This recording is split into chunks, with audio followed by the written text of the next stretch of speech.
جی میں ہوں فل ملک، اور آج کا موضوع ہے کہ امریکہ میں کیا ہو رہا ہے اور پاکستان میں کیا ممکن ہو سکتا ہے یا کیا ہونے جا رہا ہے۔ آج امریکہ میں یہ دیکھا گیا کہ ٹرمپ کے سپورٹر جو ہیں انہوں نے وہاں کے کیپٹل کا جو آفس ہے اس کے اوپر انہوں نے قبضہ کرنے کی کوشش کی، یا اس کے اندر وہ گھس گئے اور انہوں نے وہ سب کچھ کر دیا جو کہ اس ملک میں، یعنی ہمارے وطن عزیز پاکستان میں کچھ عرصہ پہلے پی ٹی آئی اور جناب وہ جو ہمارے ایک مولانا تھے قادری صاحب، جن کو شیخ الاسلام بھی کہا جاتا ہے، تو انہوں نے جو کچھ یہاں پارلیمنٹ میں ادھم مچایا، آج اس کی ایک ہمیں یاد جو ہے وہ امریکہ میں دیکھنے کو ملی۔ تو اس واقعے کو سامنے رکھتے ہوئے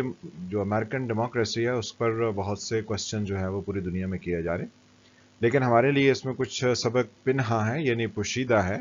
کو ہم پوشیدہ چیزوں کو بصیرت قوم جو ہے وہ سمجھنے کے لیے تیار نہیں ہوتے ہیں۔ لیکن ہم دیکھتے ہیں کہ ہمارے پاس جو ہے وہ کون سے ایسے نو رتن ہیں، وہ جو اکبر بادشاہ کے دربار میں تھے، تو ہمارے پاس ایسے ایسے نو رتن ہیں کہ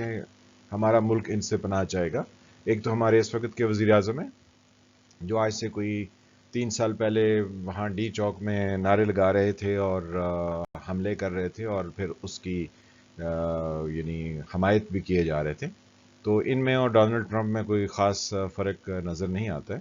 تو بقایا نو رتن جو ہیں وہ ہمارے پاس یہ بھی ہیں جو کہ پہلے لائے گئے تھے 80s میں، اور یہ خیر سے اکیلے نہیں ہیں بلکہ ان کی صاحبزادی بھی جو ہے وہ ان کے ساتھ شامل ہیں۔ تو نو رتن میں ایک فیضی نام کا انسان تھا، تو یہ فیضی نہیں ہے تو یہ نواز، یا لوگ جو ہے وہ ان کو پیار سے نوازی بھی کہتے ہیں۔ تو ساتھ میں ان کی صاحبزادی ہیں، تو یہ بھی ہمارے وطن کو کافی ٹف ٹائم دینے کے لیے تیار رہتے ہیں، جب ان کی وہ کہتے ہیں نا کہ جب دم پر پاؤں آ جائے تو پھر ہر کوئی چیخ اٹھتا ہے۔ تو جب ان کو کہیں پر چیزیں مشکل پیش آ جائیں تو پھر یہ ووٹ کو عزت دو کے نعرے پر تل جاتے ہیں۔ پھر ان کے ساتھ ہمارے پاس نو رتن میں اکبر کے دربار میں عبد الفضل تھے، تو ہمارے پاس بھی کچھ ایسے ہی ہیں، اور یہ ہمارے جو ہیں وہ مشورہ کرنے والے، یعنی ملا دو پیازا بھی ہیں اور ان کے ساتھ، اور ان کے بڑے جو ہیں وہ مولانا فضل الرحمان بھی ہیں۔ تو اگر ان کا ہاتھ چڑھ گیا اسلام آباد پہ، جیسا کہ یہ کر رہے ہیں، کیونکہ ان کے پاس جو ہے وہ ایک فوج ظفر موج جو ہے، پیلے کپڑوں میں ان کے جانثار ہیں۔ تو امریکہ میں ہم نے دیکھا کہ وہاں کے لوگ جو ہے وہ وہاں پر چڑھ دوڑے ان کے اس گھر پر جو کہ ان کے پارلیمنٹ ہے۔ تو یہاں پر اگر یہ پیلے کپڑوں والے چڑھ دوڑے تو ان کو کون روکے گا؟ تو ساتھ میں ہم دیکھتے ہیں کہ اسلام آباد میں پچھلے دنوں ایک نوجوان لڑکے کو ہماری پولیس نے، جس میں ہمیں نعرہ تو یہ سنایا گیا کہ پولیس کا ہے فرض مدد آپ کی، تو اس نے جو ہے وہ پولیس نے 22 گولیاں اس نوجوان کے سینے میں پیوست کر دی، اور کہانی یہ گھڑی گئی کہ جی اس کو روکا گیا تھا تو یہ رکا نہیں تھا، تو پھر انہوں نے کہا کہ جی اب ایک گولی ماری ہے تو 21 اور ہی مار لیں۔ اس کے بعد ہمیں جو پاکستان کے بارے میں دوسری خبر ملی وہ ہمیں یونائٹڈ کنگڈم سے ملی کہ وہاں کے ہائی کورٹ نے جو اٹیچمنٹ تھی نواز شریف کے اپارٹمنٹس کی، وہ براڈ شیٹ کمپنی کو نہیں دی۔ حالانکہ براڈ شیٹ کمپنی جو ہے اس کو ہائر کیا تھا ہمارے جنرل پرویز مشرف صاحب نے، جو کہتے تھے فرسٹ پاکستان، اور انہوں نے اس کمپنی کو ہائر کیا تھا پولیٹیشینز کے برطانیہ اور یورپ میں جو ان کے اثاثے یا ان کی جو جائیدادیں تھیں جو چھپی ہوئی تھیں، اس کو ڈھونڈنے کے لیے انہوں نے ہائر کیا تھا۔ اور پھر 2003 میں اس براڈ شیٹ کمپنی کے ساتھ غیر قانونی طور پر نیب نے اور پرویز مشرف نے اس سے معاہدہ ختم کر دیا۔ تو یہ براڈ شیٹ کمپنی جو ہے یہ چلی گئی کورٹ میں، اور انہوں نے کہا جی کہ گورنمنٹ آف پاکستان اور اس کا ایک ادارہ نیب جو ہے انہوں نے غلط طریقے سے یعنی براڈ شیٹ کے ساتھ ایگریمنٹ ختم کیا، تو ان کے پیسے جو ہے وہ ان سے ریکور کیے جائیں۔ تو کورٹ نے جو ہے وہ براڈ شیٹ کو کیس کو انٹرٹین کیا، اور پھر اس کے بارے میں جو رولنگ دی اس میں 29 ملین ڈالر جو ہے وہ گورنمنٹ آف پاکستان اور نیب کو دینے تھے۔ تو یہ اتنا تو پرویز مشرف کی پاکٹ سے نکلے نہ، اس کے بعد آنے والی جو ہے وہ نواز شریف کی گورنمنٹ میں، کیونکہ اس کی اپیل کی گئی تھی، تو نہ نواز شریف کی جیب سے نکلے اور نہ ہی جو ہے وہ پی ٹی آئی کی جیب سے نکلے، بلکہ یہ جو ہے وہ پاکستان کے ٹیکس پیئر کی اماؤنٹ تھی جو کہ اب جو ہے وہ لے لی گئی، کیونکہ ہمیں یہ پتہ چلا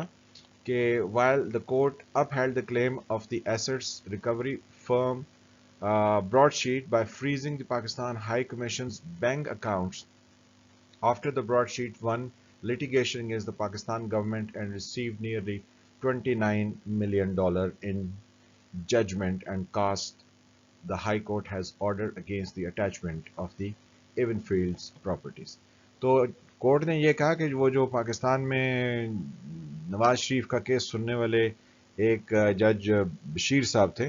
کہ ان کی ججمنٹ جو ہے وہ برطانیہ میں جو ہے وہ اپلائی نہیں ہوتی ہے، تو اس لیے نواز شریف کی جو اپارٹمنٹس ہیں ان کو پاکستان میں بھلے جو بھی وہ کہتے رہیں لیکن یہاں پر ان کو جو ہے وہ برطانیہ کی کورٹس اٹیچ کر کے پاکستان کو نہیں دے سکتی ہیں. تو اس پر نواز شریف صاحب جو ہے وہ دھمالیں ڈال رہے تھے اور ان کی صاحبزادی بھی کہ ہمیں جو ہے وہ وہاں سے باعزت جو ہے ہم مقدمہ جیت گئے، حالانکہ ایسی بات ہی نہیں تھی کیونکہ یہ تو صرف پاکستانی کورٹ کے فیصلے کو یہ جو براڈ شیٹ کمپنی تھی اس نے برطانیہ میں آ کے اپنے پیسے ریکور کرنے کے لیے استعمال کیا. تو کورٹ نے کہا کہ جی ہم یہ نواز شریف کے اپارٹمنٹ تو آپ کو نہیں دے سکتے ہیں کیونکہ پاکستانی کورٹ کا فیصلہ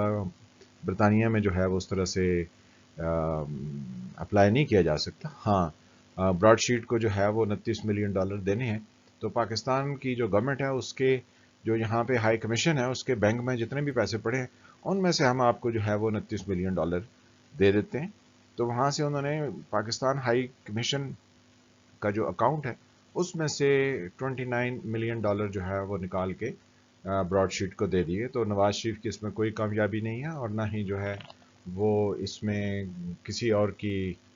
کامیابی ہے، بلکہ پاکستان کی ناکامی ہے اور پاکستانی عوام کے $29 ملین چلے گئے اور وہ جو شور کرنے والے تھے وہ اب بھی شور مچائے جا رہے ہیں اور ہمیں بیوقوف بنائے جا رہے ہیں. تو پاکستان کی ایک طرف یہ صورتحال ہے کہ اس کے پیسے نکل گئے اور اس کے سیاستدان جو ہیں وہ پنجابی میں کہتے ہیں نا کہ بانگیں دے رہے ہیں کہ واہ واہ ہم تو جیت گئے. تو اس کے ساتھ جو ہے وہ امریکہ میں جو صورتحال ہمیں نظر آ رہی ہے پاکستان میں اس کے ہونے کے امکانات جو ہیں وہ بہت روشن ہیں، کیونکہ اس وقت ایک پی ڈی ایم اتحاد جو ہے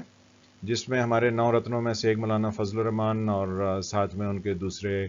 نواز شریف جو ہیں وہ یہ سب کچھ کرنے کے لیے تیار ہیں کہ جی ہم جو ہے وہ پارلیمنٹ پر چڑھ دوڑیں گے اور اسلام آباد پر چڑھ دوڑیں گے. تو یہ امریکہ میں ہمیں دیکھنے کو مناظر ملے ہیں کہ جہاں پر لوگ جو ہیں وہ ان کے پارلیمنٹ یا ان کے کیپٹل پر جو ہے وہ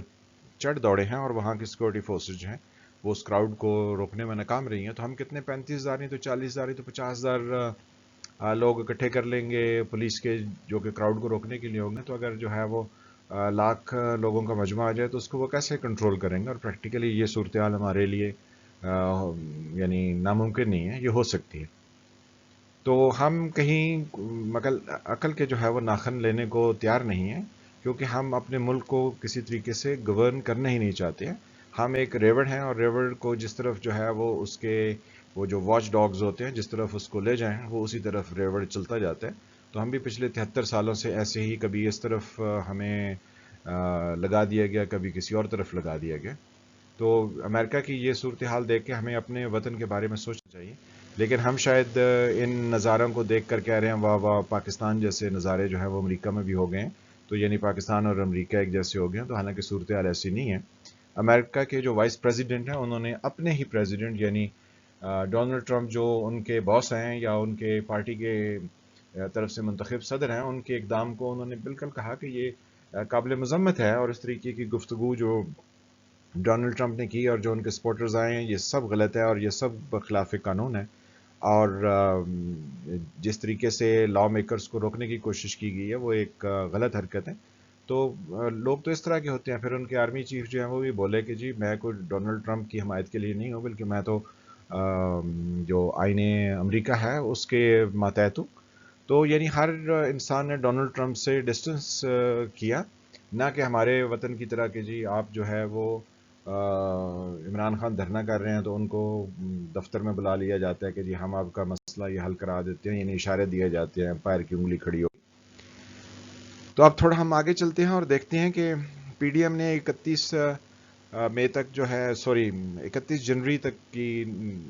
ڈیڈ لائن دی ہے عمران خان کو ریزائن کرنے کی. تو بیچ میں ہمیں یہ بھی خبریں ملیں کہ ہمارے پڑوس میں سعودی عربیہ ہے جس نے نواز شریف کو بلا بھیجا کہ جی آپ کا پاسپورٹ ایکسپائر ہو رہا ہے تو آپ ہمارے وطن میں تشریف لے آئیے. تو یعنی ہمارے پڑوسی جو ہیں وہ ہمارے کاموں میں بھرپور مداخلت کیے جا رہے ہیں، اور ہمیں یہ احساس نہیں ہوتا کہ ایک بندہ جو 3 دفعہ اس ملک کا وزیر اعظم ہو تو اس کا پاسپورٹ کینسل کرنے کے لیے یا اس کا پاسپورٹ رینیو نہ کرنے سے ہمیں کتنی پوری دنیا میں شرمندگی ہوگی. ہم اس کا ذکر نہیں کرتے ہیں، بلکہ ہم تو یہ کہتے ہیں کہ جی ان کا پاسپورٹ جو ہے اس کو کینسل کر دیا جائے گا. اور جب کوئی صحافی پوچھتا ہے وزیر داخلہ سے کہ آپ جناب پرویز مشرف کے بارے میں آپ کا کیا خیال ہے، تو وہاں پر ان کی گھگی بن جاتی ہے. اب گھگی پتہ نہیں اس کا مطلب کیا ہوتا ہے، کہ یعنی ان کی زبان سے کوئی الفاظ ادا نہیں ہوتے. پھر اس کے ساتھ جو ہے وہ سعودی عرب سے ہم نے اور بھی کئی طرح کے پنگے لیے ہیں، اور جس میں سعودی عرب نے کہا کہ جی قرضہ جو ہم نے آپ کو دیا تھا، یعنی آپ کے بینک میں جو پیسے رکھے تھے وہ ہمیں فوراً واپس کرو. تو اس پر ہمارے جو وزیر خارجہ ہیں انہوں نے تو بہت تیز و تند جو ہے نا بیان دے دیے کہ ہم تو ملیشیا کے ساتھ جائیں گے اور ہم ترکی کے ساتھ جائیں گے. یعنی ہم دوسرے ملکوں کے ساتھ جو ہے وہ یعنی بغیر سوچے سمجھے جو ہے وہ بیان دیتے نہیں ہیں، بلکہ ٹھوک دیتے ہیں. تو پھر اس کے پاداش میں جو ہے وہ ہمارے آرمی کے چیف اور DGISI جو ہیں یہ پتہ نہیں کس کے کہنے پر سعودی عربیہ تشریف لے گئے، اور وہاں کے جو MBS ہیں یعنی شہزادہ سلمان جو ہیں وہ ان سے ملے نہیں ہیں. اب کوئی ان سے پوچھے کہ یہ کہ وہاں کیا کرنے گئے تھے اور کس کے کہنے پر گئے تھے اور کیوں گئے تھے، تو ان کا کوئی ایسا فورم نہیں ہے جہاں پر یہ جواب دے ہوں کہ جی آپ کس لیے وہاں تشریف لے گئے تھے. تو ساتھ میں وزیر اعظم صاحب جو ہے وہ ترکی کے ڈراموں کا بھی بہت ذکر کر رہے ہیں. تو ابھی 31 جنوری تک اگر یہ ریزگنیشن نہیں آتا ہے تو اسلام آباد کی سینٹ پہ جانے کے لیے مولانا کے جو پیلی وردی میں ملبوس جانثار ہیں وہ تیار بیٹھے ہیں. تو ہم کوئی 80s اور 90s والا افغانستان تو نہیں بنانے جا رہے ہیں یہاں پہ، لیکن کسی کو کوئی فکر نہیں ہے. پاکستان جو ہے اس کے لیے 2021 اور 2022 جو ہے وہ ایک ٹربل سم ٹائم ہے، ایک ڈیفیکلٹ ٹائم ہے، کیونکہ ہماری کوئی کل سیدھی نہیں. ہم اونٹ کی طرح ہیں جس کو یہ نہیں پتہ چلتا کہ اس کی کون سی کل جو ہے وہ سیدھی ہے، کیونکہ ہماری ہر چیز جو ہے وہ الٹی ہے. قانون ہمارے ملک میں نہیں چلتا ہے، آئین ہمارے ملک میں نہیں چلتا ہے، اور بقایا نظام زندگی معیشت ہماری خراب ہے. اور کیا ذکر کریں، تعلیم کے ادارے جو ہے وہ بند ہیں، بقایا بازار کھلے ہیں اور ہر طرف بھیڑ لگی ہوئی ہے. تو ہم کون سی پرائرٹیز پر کام کر رہے ہیں اللہ بہتر جانتا ہے. اس سے ہمیں یاد آتی ہے محترمہ بے نظیر بھٹو، جو کہ 2007 میں جب اپنی جلاوطنی سے واپس آئیں تو انہوں نے کہا کہ یہ جنگ جو ہے یہ ایک بہت سیریس بزنس ہے اور ان کو جنرلز پر نہیں چھوڑا جا سکتا. اور ساتھ میں انہوں نے کہا کہ جرنلز کے لیے جو ہے انصاف کرنا اور معاشرے کو چلانا وہ ایسے ہی ہے جیسا کہ ملٹری میوزک کا میوزک سے تعلق ہے. اور یہ انہوں نے کوٹ کیا تھا جارج کلیمنسو، جو کہ فرینچ پرائم منسٹر تھے 1906 میں وہ وزیر اعظم ہوئے تھے. تو یہ ان کے یعنی بہت دانشمندانہ قسم کے خیالات تھے. تو بے نظیر نے کہا کہ میرا ملک خطرے میں ہے اور اس کو پاکستان کو بچانا ہے، لیکن اس کو گولی کا نشانہ بنا دیا گیا. اور پاکستان کس طرف بڑھ رہا ہے، یہ ایک لا قانونیت کی طرف بڑھ رہا ہے، اور اس پر یعنی کوئی غور و فکر نہیں کر رہا. تو بے نظیر کی تو اسیسینیشن ہو گئی اور وہ اس دنیا سے رخصت ہو گئی، لیکن پاکستان کی اسیسینیشن کرنے کے لیے لوگ بےتاب بیٹھے ہیں. اور یہاں پر جو حکمران ہیں ان کو نہیں اندازہ کہ ہمارے اڑوس پڑوس میں کیا ہو رہا ہے اور دنیا میں کیا ہو رہا ہے. ہمارے یہی وزیر تھے جنہوں نے کہا کہ ہم نیا بلاک بنائیں گے. تو قطر جو ہے وہ ترکی کا لے پالک بچہ تھا، تو اس کو ترکی نے ہی سعودی عربیہ کے حوالے کر دیا اور ان کے درمیان صلح ہو گئی GCC کی جو ابھی سمٹ ہوئی ہے ریسنٹ ڈیز میں. تو اس میں قطر اور سعودی عربیہ ایک ہو گئے، تو یعنی ترکی نے ان کو آپس میں ملا لیا. تو ہم کس شہزادے کے پیچھے جو ہے وہ کس کو گالیاں دے رہے تھے اور کس کے خلاف بیان بازی کر رہے تھے. اب ان سے کوئی پوچھے کہ آپ نے ترکی اور ایران کا اور ملیشیا کا ذکر کیا تھا، ترکی تو سعودی عربیہ اور قطر کے تعلقات کو دوبارہ سے قائم کرنے میں آگے تو ہم نے اپنے تعلقات کس لیے بگاڑ لیے. تو ہمیں اس پر سوچنے کی ضرورت ہے. لیکن ہم کیسے سوچیں، ہماری حالت تو یہ ہے کہ جس میں کوئی ہماری جو ہے وہ چیز اپنی جگہ پر ہے نہیں ہے، اور ہم لگے ہیں مرمت کرنے کہ ہم اپنی ملک کی اکانومی اور نظام کو مرمت کر لیں گے. اور ہمیں اگر پریزنٹ صورتحال کو دیکھا جائے تو وہ یہ ہے کچھ ایسی کہ جس میں ہمارے وزیر اعظم جو ہیں انہوں نے جمہوریت کو الٹا ٹانگا ہوا ہے، اور ان کے ساتھ جو ہے وہ ان کے کئی جانثار شامل ہیں. پہلے ان کے کزن تھے قادری صاحب، تو اب ان کے کئی اور ایسے لوگ ہیں جو ان کے ساتھ چل رہے ہیں، اور وہ کن کے اشاروں پر کر رہے ہیں اس سے اندازہ لگایا جا سکتا ہے کہ ملک کس طرف بڑھ رہا ہے. تو خدا را کوئی عقل کے ناخن لے، کوئی سوچنے کا عمل جو ہے اس ملک میں شروع ہو، لیکن لگتا نہیں ہے. تو آپ اندازہ خود ہی لگا سکتے ہیں کہ پاکستان کا فیوچر کیا ہے. ملتے ہیں کسی اگلے موضوع کے ساتھ.